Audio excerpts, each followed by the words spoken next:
Now then, on Fridays, we've been lucky enough to be joined by my next guest from DK on Pittsburgh Sports, Chris Carter. He's the NFL analyst. Also, I'm assuming is that your official title, the NFL analyst? Or yes, I'm the NFL analyst. The NFL analyst, but he also, is obviously involved heavily in the coverage of the Steelers. Mm-hmm. Steelers don't play this week, Chris, but I'll tell you, we got to get started in a different place. And we've talked a lot of different things, but, the coaching stuff is always really interesting. Mm-hmm. Did I miss something when John Gruden became this elite coach? Did I miss something? I mean, because I honestly, I think the guy's a good, he was a good coach. He was a good, above-average, serviceable coach. Right. But his last 5 years were not all that special. I mean, I've always been baffled by this. I mean, the man has really, I give him credit. He's built his brand, the Chucky brand, the tough guy. You see him in these commercials, that car commercial where he talks to tires. And that's the persona that a lot of people think of when you think John Gruden. But I'm just like, man, when you look at what he really did, in that Buccaneers team, they were loaded. They were set. Tony Dungy. And you get credit for coaching that team. And you go up against your old team. And you even see on the sideline John Lynch talking to Mike Tomlin when he was then the defensive back. Goes, we know what they're doing. We know everything that's going on. I mean, they admit that. During the game, they had that advantage. And then they just fell apart after that. And I get it. John Gruden deserves credit for that ring. But there's plenty of coaches out there that have won Super Bowl ring, like Bill Cowher. I mean, Pete Carroll. All these other guys that are out there. I think John Gruden's just done an amazing job at building that brand, to build that name, and now people talk about him like he's God. And the thing is, with ESPN, he was, on the quarterback school and all that stuff. It's like, and I actually tweeted this earlier today. If you're a mildly successful coach, get a job in TV. Yeah. You'll never be criticized again. Become some sort of resident expert. Mm-hmm. And as you get further and further away from coaching, your legend will grow, and the next thing you know, you come back, you get 10 years. Yeah, that's ridiculous. 10, I've never even heard of such a thing. The Raiders just committed $100 million to this guy. This is ridiculous. And again, 95-81 is his career record, which that's pretty pedestrian. Yes. In Tampa, 57-55. Mm-hmm. And this is the guy that left them. That left the Raiders to go to Tampa to beat you in the Super Bowl. And this is the guy you're going to pay all that money. And I get it, because also you got to think about John Gruden was making like over $2 million a year at ESPN. He was pulling in so much bank. So it was going to take something like this to say, you want me to leave this cushy job where all I have to do is watch football and talk about football on camera to go get criticized every day? I want the best deal you have. But, I mean, the other part of it is, take away that 12-4 season when they won the Super Bowl. Oh, yeah. In Tampa, his record was 45-55. That's horrible. After the first year. Mm-hmm. He's 5-4 overall in the playoffs. He was 3-0 the one year in the Super Bowl year. 2-4 the rest of the time. His last 6 years in Tampa, he lost 2 wild card games and had 1, 2, 3 losing records. Yeah, that's ridiculous. Every time I would hear Gruden's name come up, I'd be like, well, he's an interesting guy. He's proven he can do the job. Mm-hmm. But the way he was talked about, if I'm Bill Cowher, I'm thinking about coming back now. Yep.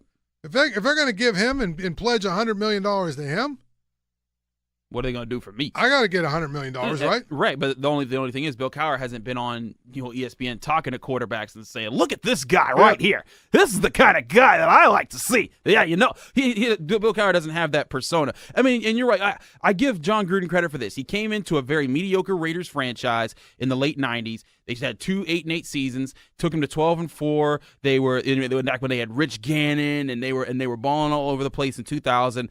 2001, they were okay, and then he switched over to the Buccaneers, and you're right, he had that 12-4 season, but then he had back-to-back losing seasons after that. They went again 11-5, and he just you have to look at that and be honest with yourself and you say, is that the pedigree for an elite coach? Meanwhile, a guy like Mike Tomlin right now has had 11 straight seasons of not having a losing record, and that's the only coach to come in and have and do that was Curly Lambeau back in the 20s. And right now, of his first 11 seasons, Mike Tomlin has the second most wins of any coach in their first 11 seasons in NFL history. The first most is Don Shula. I know everyone's going to say, oh, well, he had like 14-game seasons, so that's more impressive. Yes, it is, and credit to Don Shula for that. But that means that every other coach that's come in the 17-week NFL schedule era, they're behind what Mike Tomlin has done in his first 11 seasons. And what I'm saying is there's plenty of coaches out there that I could look around and say, maybe I'd try something else. Unless John Gruden sold me some great plan that he's been developing over his years of not having to coach football, okay. But right now, I'm not sold. No, I just think, he's a good, the thing was when his name would come up for jobs, you kind of said, okay, he's a good coach. Or whatever he is. He's an okay coach. But people, like, every single year it got to be this legend. Like he was, like he had 5 Super Bowl rings that I don't know about. So to me, and I know the Raiders are going to Vegas and they're trying to make a splash, and I guess that's the way to do it. But I'd be honest with you, I think this is going to turn out to be one of the worst coaching contracts that's ever been handed out. Yeah. Unless they win 2 Super Bowls, right? If they win 2 Super Bowls over 10 years and they're, if they have, say, 10 winning seasons, and, he's got Derek Carr in place, so they've got some things to work with. Unless they win 2 Super Bowls and maybe even play for a third, I don't know how you're getting your money back out of that. Yeah, and it just felt so rushed to get rid of Jack Del Rio because he had developed this team that has talent on it, and they had a rough year. And last year they had a lot of injuries too. Yeah, they had injuries, and that's what derailed them last season. They were red hot going into the playoffs, and all of a sudden, bang, Derek Carr out for the playoffs. And you look at this team. They got Khalil Mack on the defensive side. That guy is a monster, and arguably the best edge rusher in the NFL right now. And then you got Amari Cooper, Michael Crabtree. You're trying to develop some offense there, and like you said, Derek Carr. I would have given that man more time, but maybe you're right. Maybe there was just a marketing ploy. If we get this guy and we come to Vegas, it's going to blow everything up, and we're going to earn our spot there. Well, he seems to be the kind of guy that you bring in, and he gives you a spark because he's, so intense and all the other stuff. So, the rah-rah stuff, I'm sure he'll whip that Raiders team into shape real quickly, and, I could see them having a couple of really good years initially, but he's also the kind of guy that seems to wear out his welcome. Yeah. Like, all of that rah-rah stuff is great the first year, maybe the second year. The third and fourth year, you better have some substance. And I think that's the biggest problem that I have with the whole thing is I don't know that he's the guy you want to lock up for 10 years. Now the Giants today, the Giants interviewed Matt Patricia and Josh McDaniels. So the offensive and defensive coordinators from the New England Patriots both interviewed with the Giants today. There's a report out there that the Giants might slow this process down and wait till after the Patriots are knocked out and take a run at Bill Belichick. Huh. Which brings us to this Sports Illustrated or ESPN article that was written about the Patriots that suggests that there is a rift developing between Kraft, Belichick, and Brady. That basically Kraft is sort of backing Brady. Belichick wanted to keep Garoppolo around. You know what? The thing about it is if Belichick were to leave the Patriots, if they were to get to a point where it was like Jimmy Johnson and Jerry Jones, our egos are too big to work together, and he were to leave the Patriots and go to the Giants, okay? If the Raiders are giving $100 million over 10 years to Gruden, the money. What could Bill Belichick? What could he command from the Giants? He should make $200 million based off of that logic. Right? I know the Giants would probably be a lot smarter. I mean, they're owned by a different family, but I look at Bill Belichick and I'm like, man, if I'm gonna get this, and you got to think this. I think isn't he in his 70s or his late? He's late 60s. I think he's late 60s. Right. Yeah, he's not a young guy. Exactly. So he's gonna be looking to make his last hurrah in the NFL, and I'm sure there's some part of his ego. If for Bill Belichick to be as successful as him, he has to be a competitive guy. There's some part of him that probably wants to prove I can win without Tom Brady. You kidding me? He's 65, by the way. 65. Yes. So, but that's unless you're Dick LeBeau, you're probably not going to be around for another 20, 30 years just coaching like and being the man. So I think there's some part of him that's going to want to continue. And if he feels like he's been undermined, according to this story by ESPN.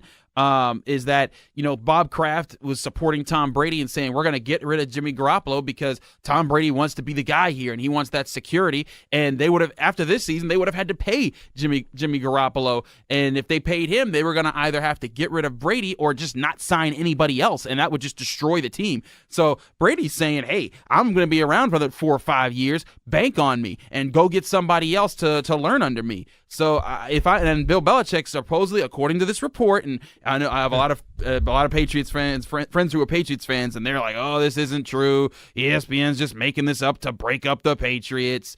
But if it is true, then you have a situation where, unlike when Joe Montana passed it on to Steve Young or Brett Favre passed it on to Aaron Rodgers, you saw how it worked out for those franchises. Both of them got Super Bowls after that. And, now you got to consider what's going to happen in the long run for the Patriots. And if Bill Belichick's upset and he wants to go, that could be a very interesting development. No question. No question about it. I think that, it's really, to me, always very interesting to see how the whole thing works out when these things happen. But I'm thinking if Gruden gets $10 million a year, if I'm Bill Belichick and the Giants want me, I'm asking for 15. Yeah.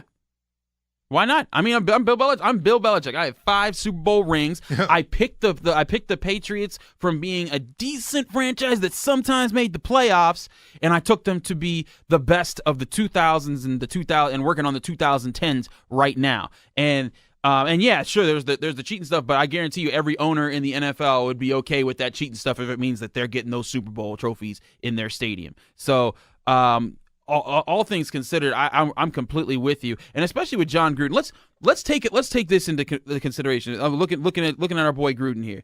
He took over in what, 98? Let's look at their top draft picks year by year. In 1998, they didn't have a first, and they had 2 second-round draft picks. It was Jacquez Green and Brian Kelly. Who? Next year, the top pick in the first round, Kenyatta Walker. Okay. Then you had they didn't have a first or a second in 2002, but then they had Dwayne White in 2003, Michael Clayton at wide receiver at 2004, 2005 they had Cadillac Williams, and some of these are top 10 pick. Cadillac Williams was a number 5 overall pick. 2006 David Joseph. 2007, Gaines Adams. Look at all these busted first-round picks when John Gruden was coach. Now, I understand the GM's part of that, but as a coach, you take heat for that. When the Steelers didn't do well in 2008 and 2009, Mike Tomlin had to take heat for that. You look at his history of drafting for the Buccaneers. That was why they fell apart and they were so horrible. His last year, he finally made a good pick by picking up Aqib Talib in the first round in 2008. But I mean, you have to look at his career-wise, and you're like, that is questionable. And again, if I'm Bill Belichick, I'm the guy that brought Tom Brady in, Rob Gronkowski. I brought Randy Moss to my team. I was able to pick up Wes Welker and all these. I've formed some of the best teams in dynasties that could go head-to-head with the greatest dynasties of all time. So you're going to pay me if I'm Bill Belichick, if I'm going anywhere. There's no question. He's Chris Carter from DK on Pittsburgh Sports. He's going to hang out with us for a little bit. I'm Paul Zeise. We're talking NFL. It's 93.7 The Fan.